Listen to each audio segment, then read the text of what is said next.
नमस्कार, doctor दीक्षाच homeopathy YouTube चॅनलमध्ये तुमच्या सगळ्यांचं स्वागत आहे। आज आपण कंबरदुखी या कॉमन प्रॉब्लेमसाठी एक होमिओपॅथिक औषध पाहणार आहोत। आता साधारण वयाच्या 40 नंतर स्त्रियांमध्ये कंबरदुखीचा प्रॉब्लेम जो आहे तो आजकाल कॉमन झालेला आहे।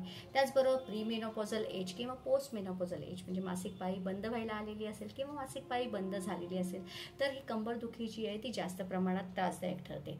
तर आज आपण त्याच्यासाठी एक होमिओपॅथिक औषध पाहूया।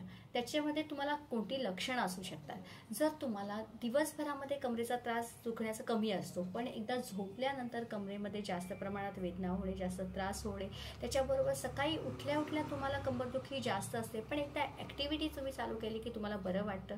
जास्त प्रमाणात जड वजन वस्तू उचलण्यामुळे तुम्हाला त्रास होतो, मसल स्ट्रेनमुळे त्रास होतो, दिवसभरातील एक्झर्शनमुळे तुम्हाला जास्त प्रमाणात त्रास होतो, कमरेमध्ये आखडण्याचं जे प्रमाण आहे स्टिफनेस जास्त वाढलेला असतो, त्याच्याबरोबर तुम्हाला दाबल्यानंतर हार्ट प्रेशरने कंबरदुखीचा त्रास कमी होत असेल किंवा गरम शेक घेतल्यानंतर तुम्हाला बरं वाटत असेल, अशा प्रकारची लक्षणं असतील तर तुम्ही होमिओपॅथीमध्ये रस्टॉक 30 हे औषध घेऊ शकता। आता हे औषध कसं घ्यायचं तर तुम्ही 2 ते 3 थेंब डायरेक्टली जिभेवरती औषध घेऊ शकता। दिवसातून 3 वेळा हे औषध घेऊ शकता। काही दिवस तुम्ही हे औषध चालू ठेवू शकता। सो अशाच व्हिडिओच्या अपडेट्ससाठी आणि होमिओपॅथिक उपचार पद्धती जाणून घेण्यासाठी चॅनलला सबस्क्राईब करा। Stay safe, stay healthy. Thank you.